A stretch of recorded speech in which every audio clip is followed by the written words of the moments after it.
누가복음 14장 16절에서 27절 말씀을 먼저 한 절씩 교독하도록 하겠습니다. 제가 16절 말씀을 먼저 읽습니다. 이르시되 어떤 사람이 큰 잔치를 베풀고 많은 사람을 청하였더니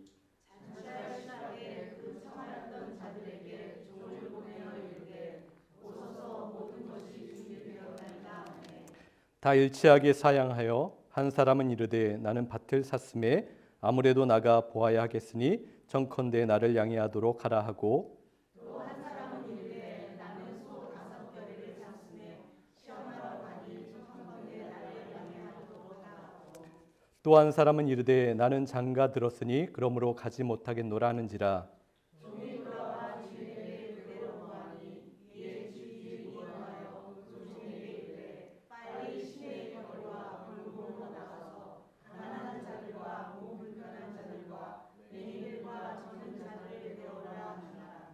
종이 이르되 주인이여 명하신 대로 하였으되 아직도 자리가 있나이다. 주인이 종에게 이르되 길과 창을 가리러 나가서 사람을 방문하여 데려다가 내 집에 치우라. 내가 너에게 말하노니 전에 청하였던 그 사람들은 하나도 내 잔치를 맛보지 못하리라 하였다 하시니라.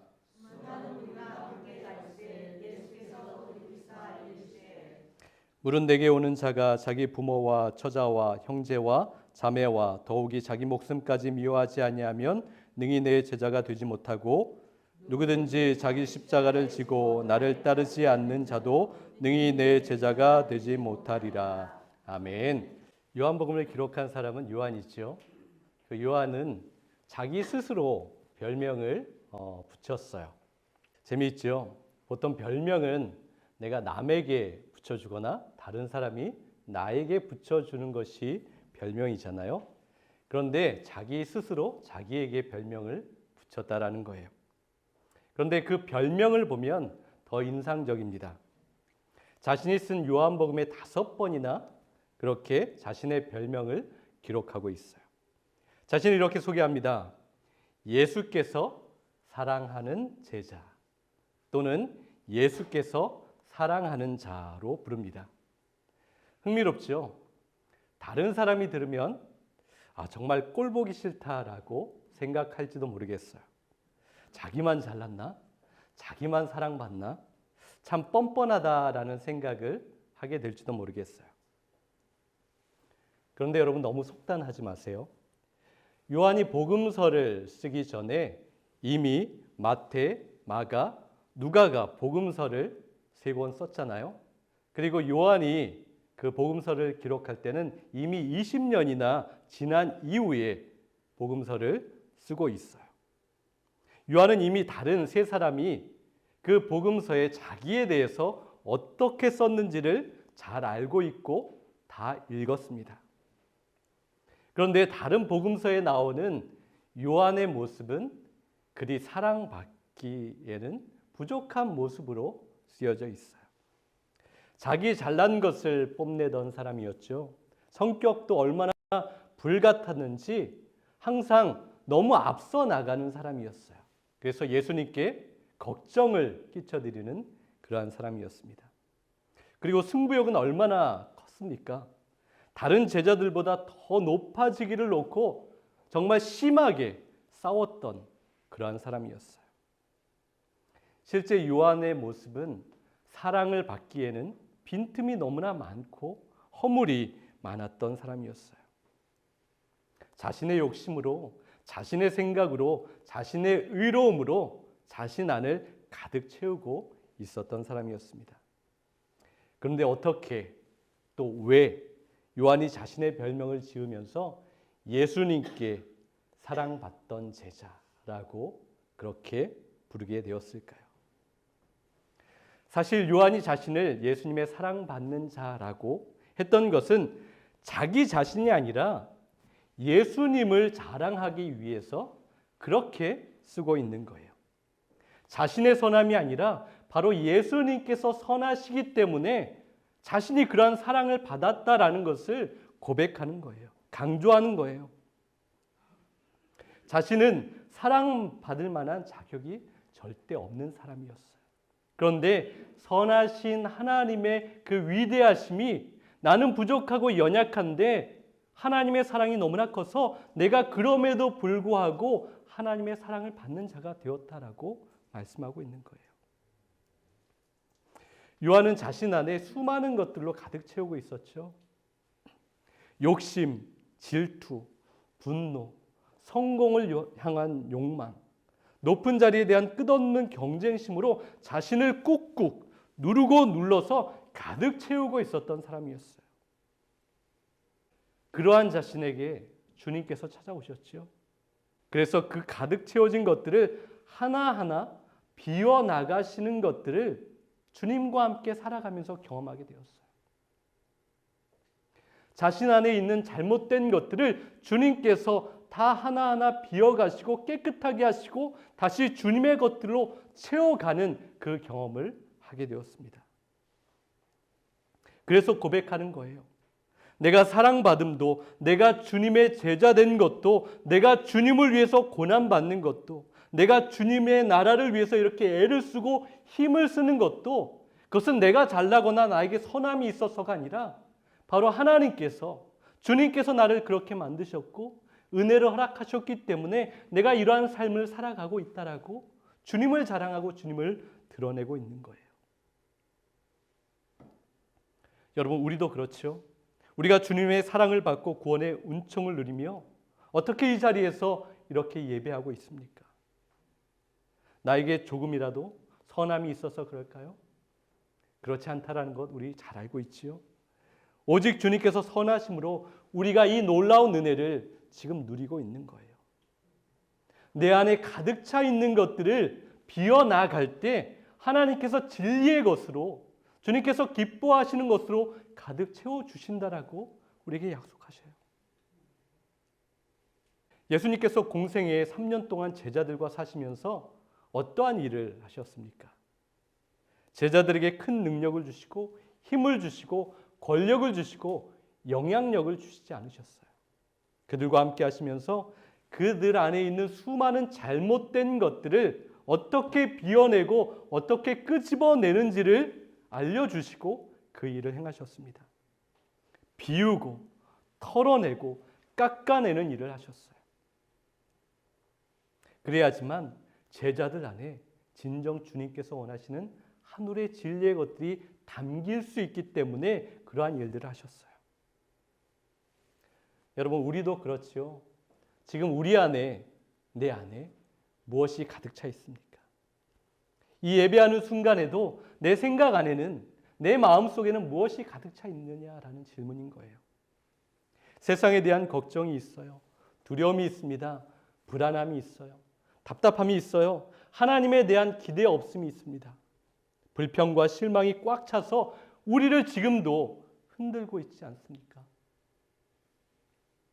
그렇다면 여러분, 지금 이 시간 우리는 이러한 모든 것들을 다 비워내야 하는 거예요. 다 털어버려야 합니다. 그때 다시 하나님께서 하나님의 기뻐하시는 것들을 채워주신다라고 약속하셨어요. 그런데 여러분, 사실 비운다는 것이 결코 쉽지 않아요. 비우는 것을 좋아하는 사람이 많지 않습니다. 왜냐하면 비워진다는 것은 무엇입니까? 나의 바닥이 드러나는 거예요. 나의 부끄러움도 나의 연약함도 더 잘 보이게 되는 것이 비워지는 거예요. 내 빈 공간이 생기는 것을 좋아하지 않습니다. 받아들이기 싫어해요. 그런데 여러분, 세상 사람들만 그럴까요? 믿음의 사람들도 그러한 모습을 가질 때가 참으로 많이 있어요.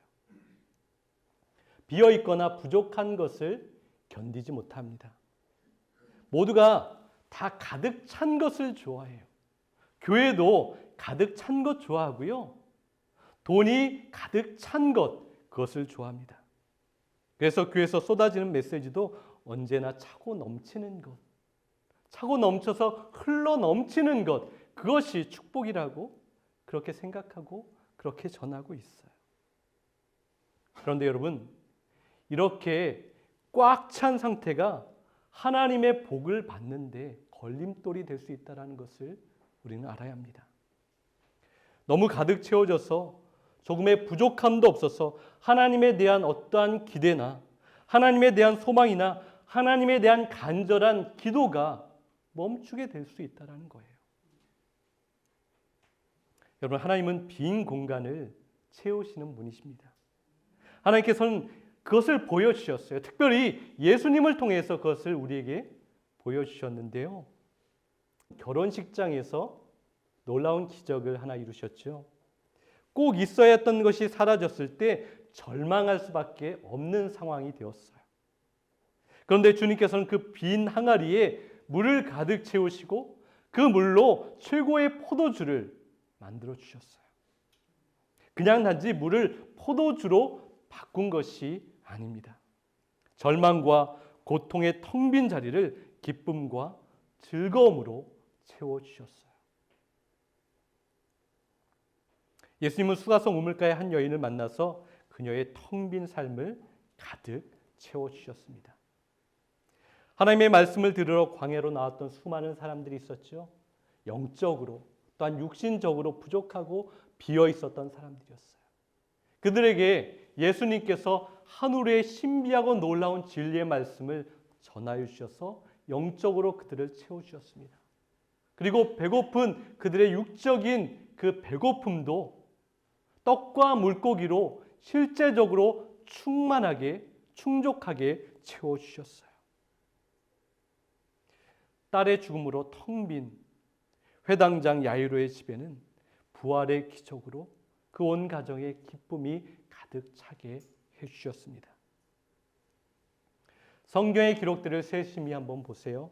말씀의 핵심은 언제나 우리의 비어있는 그 자리, 텅 빈 그 심령 가운데 하나님의 은혜와 예수님의 사랑으로 가득 채워주시는 그러한 스토리들이 가득 차 있습니다. 하나님의 말씀이 우리에게 그렇게 주어지고 있어요.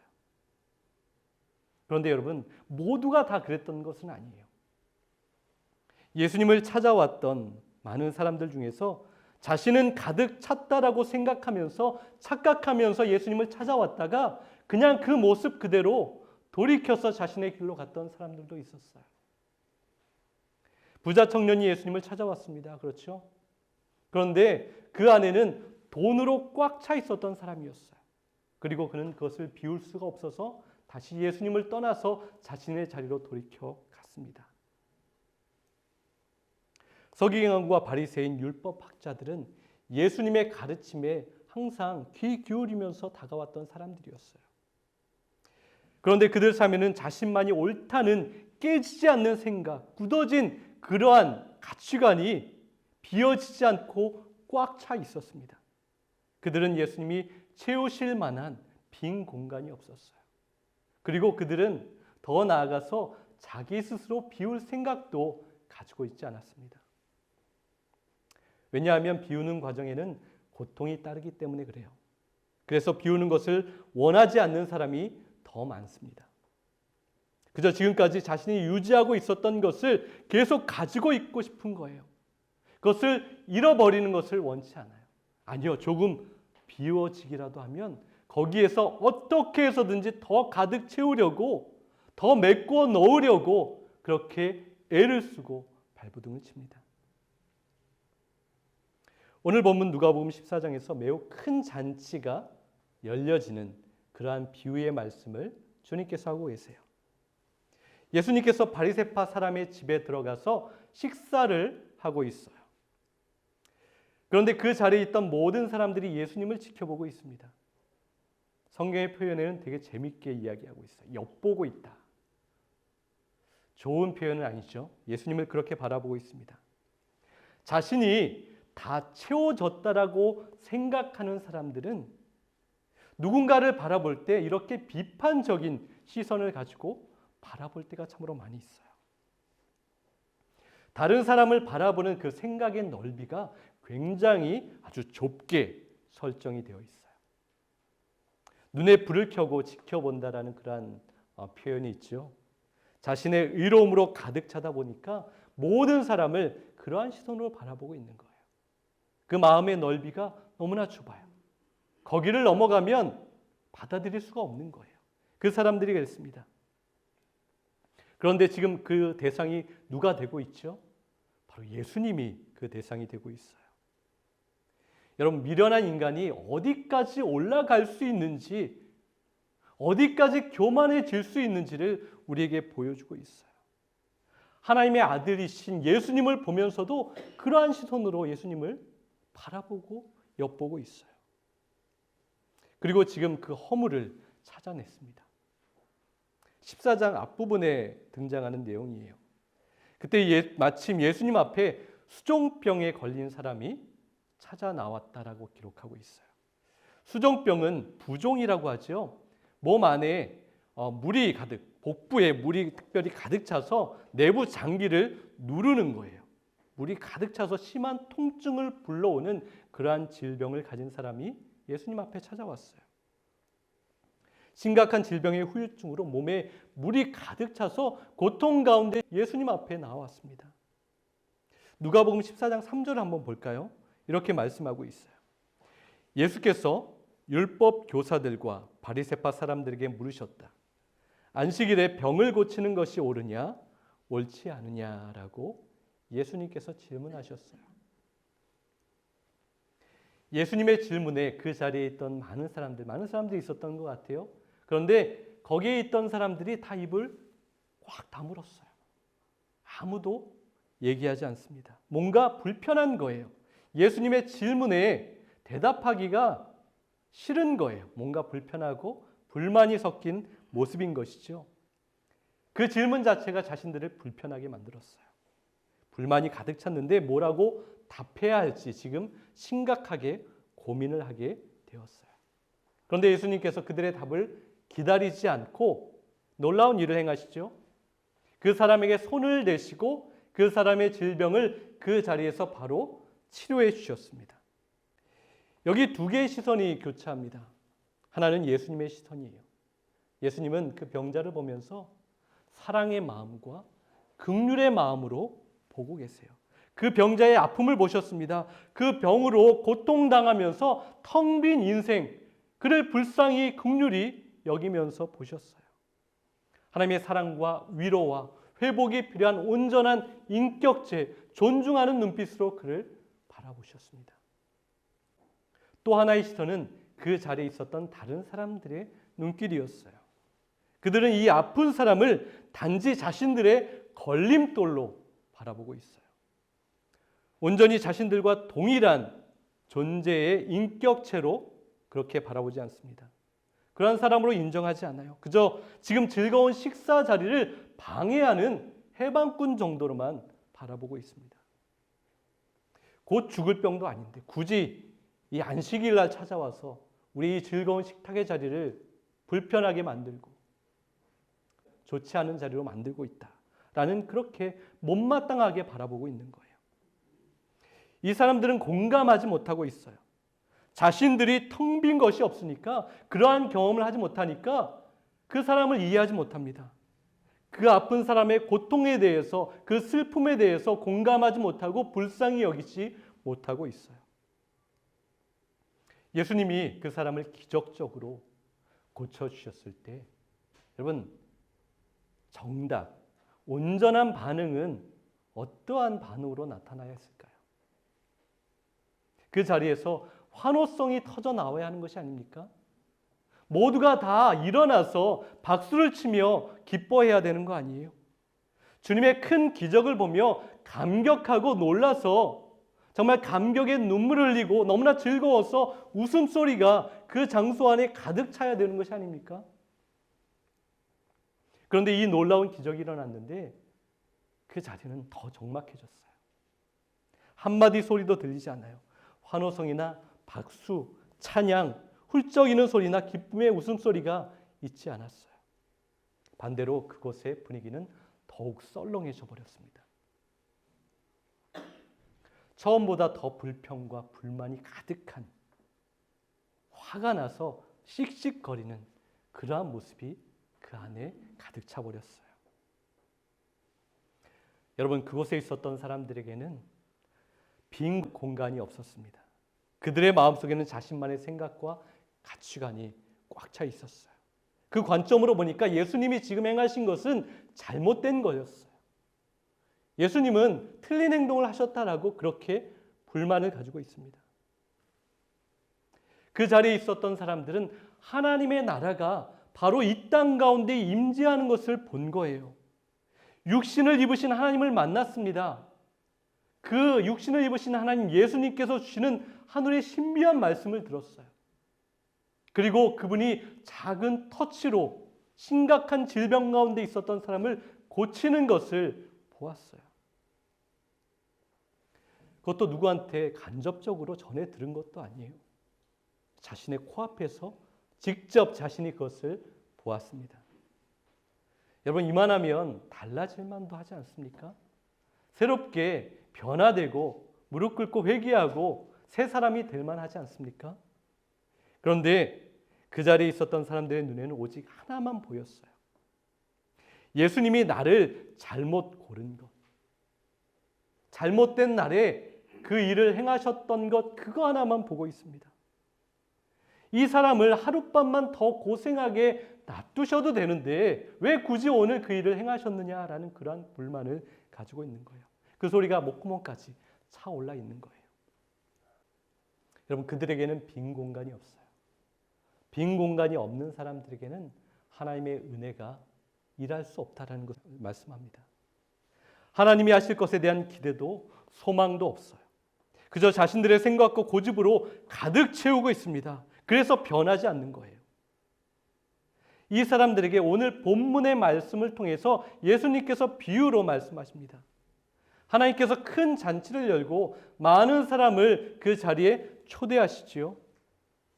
하나님은 우리를 하나님의 나라에 초대하신다라는 말씀을 주고 있는 거예요. 그런데 이 잔치에 초대된 사람들의 반응이 무엇입니까? 지금 너무나 바빠서 갈 수 없다라는 거예요. 나에겐 지금 채워진 것이 너무나 많아서 가득 채워져서 굳이 잔치에 갈 필요가 없다라고 그 사람들이 이야기합니다. 그러면서 그들이 이렇게 이야기하죠. 이런 이유예요. 나는 밭을 사서 지금 일하러 가야 합니다. 나는 소 5쌍을 사서 튼실한 것들인지 내게 이익을 줄 수 있는 것인지 그 소를 한번 시험해 보러 나가야 합니다. 나는 결혼을 해서 지금 가정을 돌보고 있어요. 라고 그렇게 이유를 대고 있어요. 그래서 갈 수 없습니다. 그런데 보면 굉장히 정당한 이유 같아 보여요. 타당합니다. 그럴만해요. 이해하지 못할 정도가 아닙니다. 그런데 이상한 것은 하나님의 반응이에요. 하나님의 반응이 이해되지 않습니다. 하나님이 화를 내고 있어요. 노하셨다라고 기록합니다. 다른 번역을 보면 대단히 노하셨다라고 표현하고 있어요. 왜 하나님께서 이렇게 화가 나셨을까요? 그 이유가 18절에 기록되고 있는데 18절 한번 볼까요? 다 일치하게 사양하여라고 표현하고 있는데요. 다른 번역본들을 보면 모두 한결같이 모두 하나같이 핑계를 대기 시작하였다라고 기록합니다. 여러분, 그 이유는 정당해 보였지만 그 안에 진짜 마음을 속이고 있었던 거예요. 핑계를 대는 겁니다. 이것은 우선순위가 하나님이 아닌 거예요. 하나님을 따른다고 하고 하나님을 사랑한다고 하고 하나님의 일을 한다고 하면서도 가장 중요한 일이 되었을 때 하나님을 우선순위하는 것이 아니라 내 것이 우선순위 되고 내 것이 더 중요하기 때문에 굳이 하나님의 말씀을 따르지 않는 거예요. 그 속마음을 자세히 보면 핑계를 대고 있는 거예요. 하나님은 언제나 뒤편에 밀려버립니다. 내 것이 언제나 우선순위 되는 거예요. 그래서 하나님께서 대단히 지금 화가 나셨어요. 하나님 없이 살아가도 나는 아무런 문제가 없다라는 생각을 가지고 있는 거예요. 나는 부족함이 없다. 다 채워져 있다. 나는 하나님의 도우심이 필요 없다라는 생각을 가지고 그냥 자기 잘난 대로 살아가는 그 모습.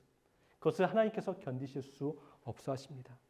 바로 이러한 사람이 그 내면 가운데 빈 공간이 없는 사람들인 거예요.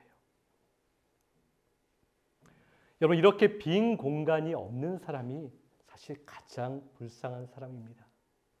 가득 채워져 있다라고 생각하는 사람들은 나에게는 부족함이 없고 나는 전혀 불쌍한 사람이 아니라고 생각하지만 하나님께서 보실 때 세상 것들로 가득 채워져 있는 사람이 가장 불쌍한 사람. 하나님의 은혜와 긍휼과 하나님의 일하심이 있을 수 없는 꽉 차 있는 인생이 가장 불쌍한 사람인 거예요.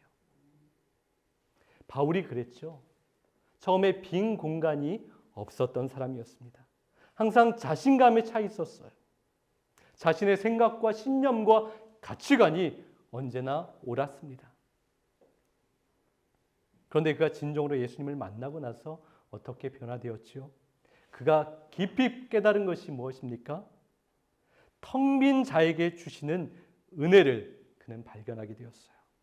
나의 빈 공간에 채워주시는 하나님의 크심과 위대하심을 발견하고 나서 그는 깨닫게 되었어요. 그의 삶이 완전히 바뀌게 되었습니다. 그래서 자신을 채우고 있었던 그 모든 것들을 다 포기하기 시작해요. 다 비워냅니다. 그리고 배설물처럼 여겼다라고 고백하고 있지요. 그리고 바울이 아무런 이유 없이 그것을 한 것이 아니에요. 그 이유를 우리에게 이렇게 설명해 줍니다. 빌립보서 3장 7절에서 9절 말씀 한번 볼까요? 바울이 지금까지 자신이 채워왔던 것들을 말하면서 이렇게 고백합니다. 그러나 나에게 유익했던 이런 것들을 나는 그리스도를 위해서 장애물로 여겼습니다. 그뿐만 아니라 나에게는 모든 것이 다 장애물로 생각됩니다. 나에게는 내 주 그리스도 예수를 아는 지식이 무엇보다도 존귀합니다. 나는 그리스도를 위해서 모든 것을 잃었고 그것들을 모두 쓰레기로 여기고 있습니다. 그것은 내가 그리스도를 얻고 그리스도와 하나가 되려는 것입니다. 고린도후서 12장 9절에서 10절 말씀 한 번 더 보세요. 그러나 주님께서는 내게 이렇게 말씀하셨습니다. 내 은혜가 내게 족하다. 내 능력이 약한 데서 완전하게 된다. 그러므로 그리스도의 능력이 내게 머무르게 하기 위하여 나는 더욱더 기쁜 마음으로 내 약점들을 자랑하려고 합니다. 그러므로 나는 그리스도를 위하여 약함과 모욕과 궁핍과 박해와 곤란을 겪는 것을 기뻐합니다. 내가 약할 그때에 오히려 내가 강하기 때문입니다. 라고 고백합니다. 여러분, 내가 비워질 때, 내가 텅 빈 모습이 될 때, 내가 약할 그때 하나님의 은혜가 우리 가운데 일하신다라는 거예요. 우리를 완전하게 하시고 우리를 하나님의 은혜 가운데 살아가게 하시고 우리의 약함을 통해서 일하신다라고 하나님께서 말씀하셨어요. 우리가 지난 날을 돌이켜볼 때 잘 이해할 수는 없지만 우리를 비우셨던 하나님의 일들을 기억하게 됩니다. 그러한 비워지는 경험들을 했어요. 텅 빈 아픔들을 체험했습니다. 사실 그 당시 그 자리에서는 이해되지 않고 아픔만 있고요. 원망과 불평이 될 때가 참으로 많이 있었어요. 누구나 다 그런 경험을 했잖아요. 그런데 우리는 이제 알 수 있어요. 바로 그 비워지는 경험과 텅 빈 순간들을 통하여서 하나님께서 우리를 빚어가시고 우리를 위해서 일하시고 우리 가운데 위로와 격려와 놀라운 일들을 이루셨다라는 것, 우리는 지금 고백하게 되는 거예요. 여러분, 우리가 할 수 있는 것은 아주 작습니다. 아니요, 아무것도 없어요. 그러나 우리가 하나님께 맡겨드리면 하나님은 정말 놀라운 일을 바로 우리를 위해서 행하신다라고 약속하십니다. 우리를 통해 큰 역사를 이루시는 거예요. 그래서 내 자신을, 우리를 더욱더 철저히 비워야 하는 거예요. 텅 빈 곳에 임하시는 하나님의 은혜를 소망하며 하나님을 바라보며 비우고 또한 깨뜨리고 나를 깎아내는 일 가운데 하나님 앞에 나아가야 하는 거예요. 텅 빈 곳에 임하시는 그 은혜를 구하며 십자가의 길을 걷는 거예요.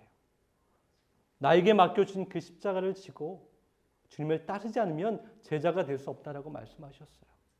나에게 가장 소중하게 생각되는 것들을 정말 그것을 버리고 미워할 그 단계까지 나아가지 못하면 주님의 제자가 되지 못한다라고 말씀합니다. 이것은 우선순위가 무엇이냐는 것을 우리에게 말씀하고 있는 거예요.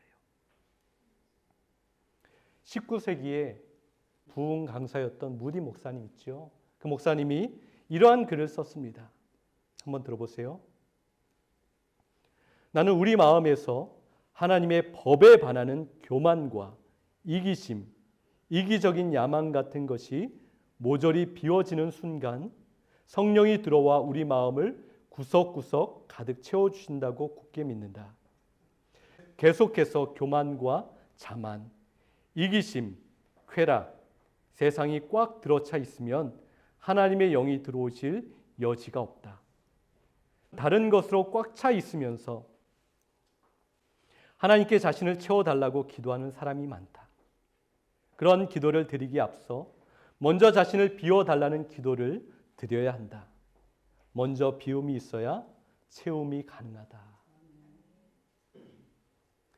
사랑하는 빛의 교회 여러분, 한 주간 우리도 이렇게 기도했으면 좋겠어요. 주님, 제 안에 쓸모없는 것들을 남김없이 비워주시고 주님의 것으로 가득 채워주십시오. 날마다 주님 주신 십자가를 붙들고 주님을 따라 걷게 하여 주시옵소서.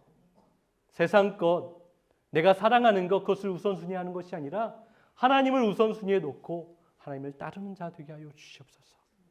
그렇게 빛의 자녀답게 한 주간 세상 속에서 우리에게 맡겨주신 사명을 기쁨으로 잘 감당하는 저와 여러분 될 수 있기를 간절히 소망합니다.